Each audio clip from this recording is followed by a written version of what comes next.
We meet again at last. The circle is now complete. What's the world coming to? Well, you got a problem with what I did, Anthony? Oh, no. Hey, no. Fucking rat anyways. Whole family's all rats. Would have grew up to be a rat. Stupid bastard. I can't fucking believe it. Gee, I'm real sorry your mom blew up, Ricky. Now you're gonna dig the fucking thing. You're gonna dig the hole. You're gonna do it. I got no fucking line. You're gonna do it. Yes, I'll take the fucking hole. I don't give a fuck. I realized that what was living behind that boy's eyes was pure and simply evil.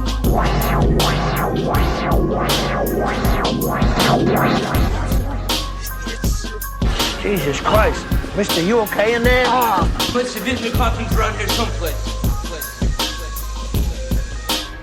Have you any idea what the cost of your actions is? What their effect might be?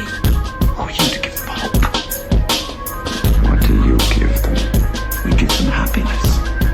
And they give us authority.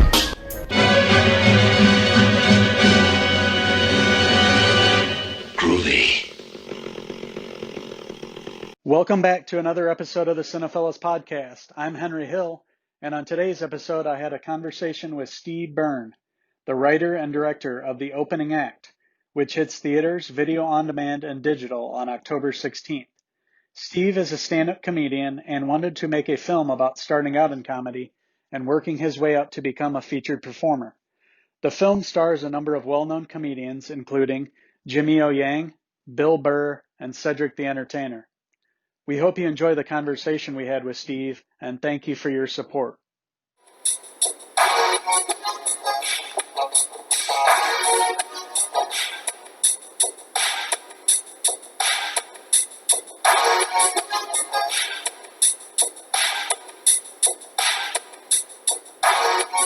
So welcome everybody, I'm Henry Hill from Cinephellas.com, and today I am speaking with Mr. Steve Byrne, the director of The Opening Act, which opens in theaters, on video, on demand, and digital on October 16th.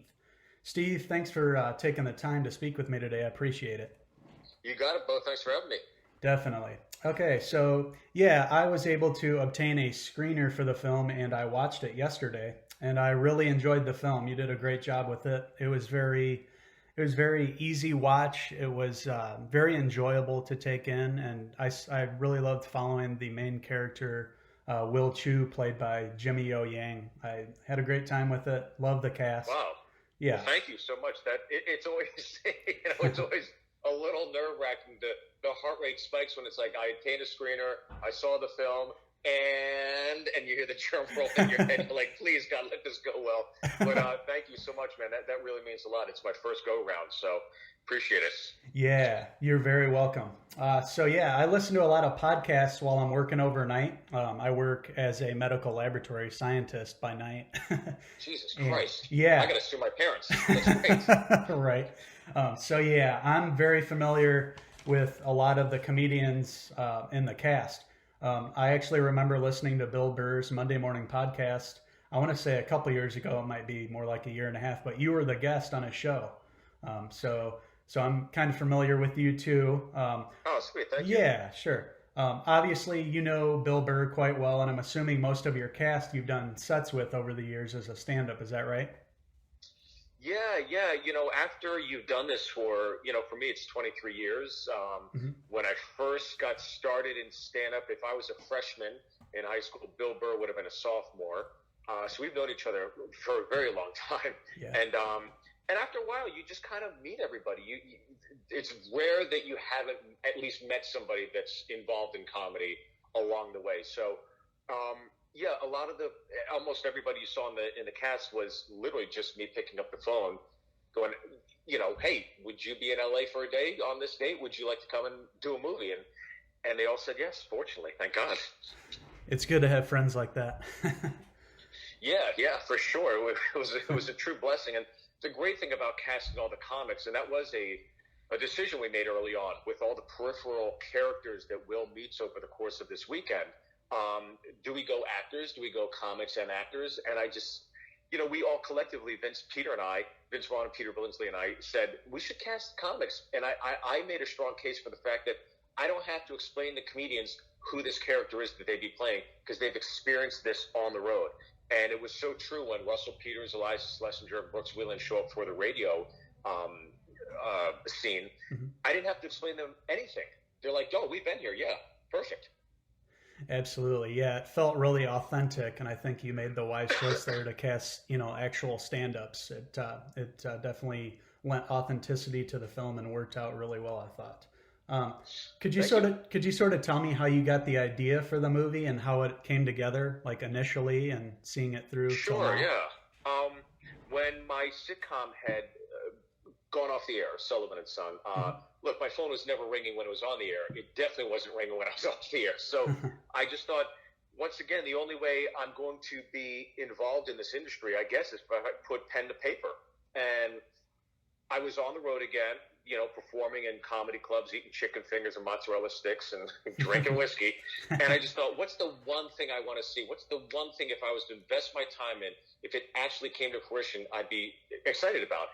And lo and behold, I thought, I want to write a great film about stand-up comedy. I've never seen a truly great film that was solely dedicated to stand-up comedy.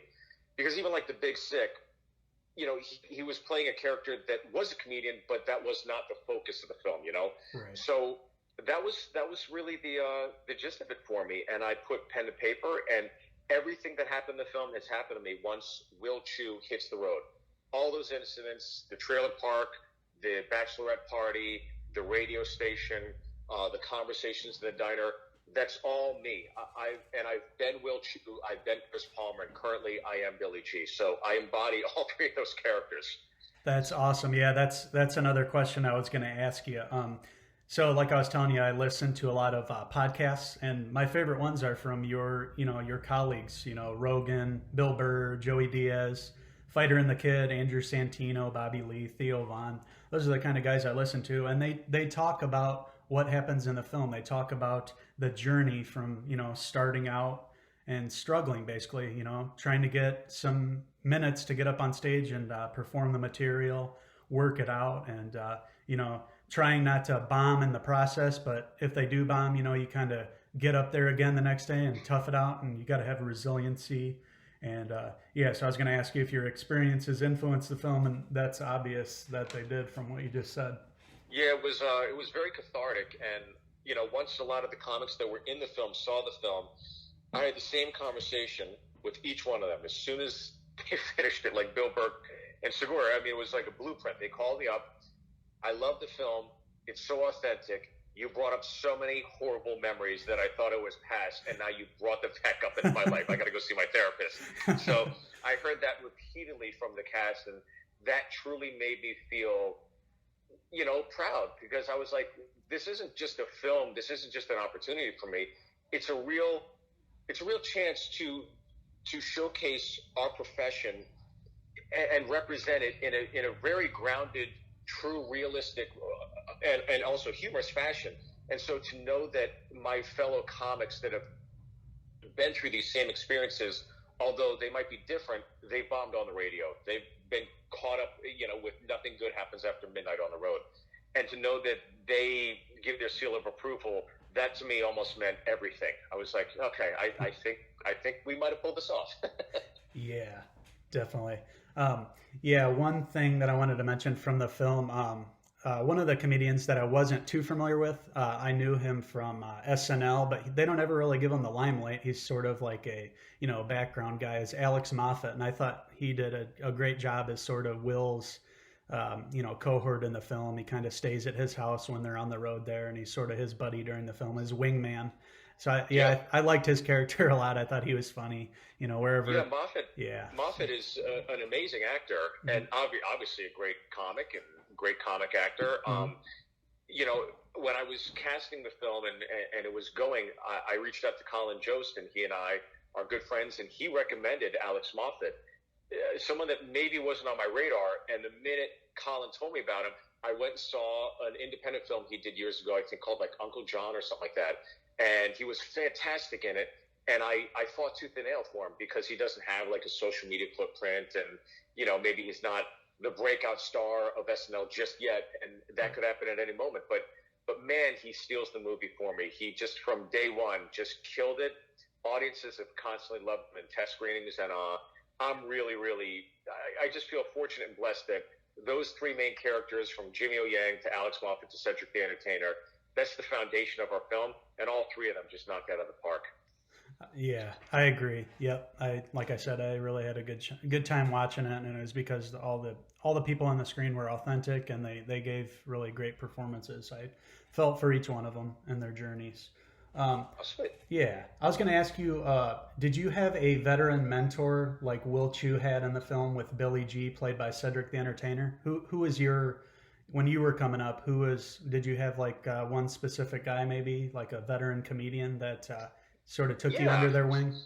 Yeah, there was a lot of comics I looked up to, and when I was a comedian on the road, I was Will Chu. I had those conversations with veterans, that took me out to lunch and paid for it. And I thought, wow, what a great guy, Along the way, for sure, a lot of the headliners I've worked with, I'd say 98% of them have been fantastic.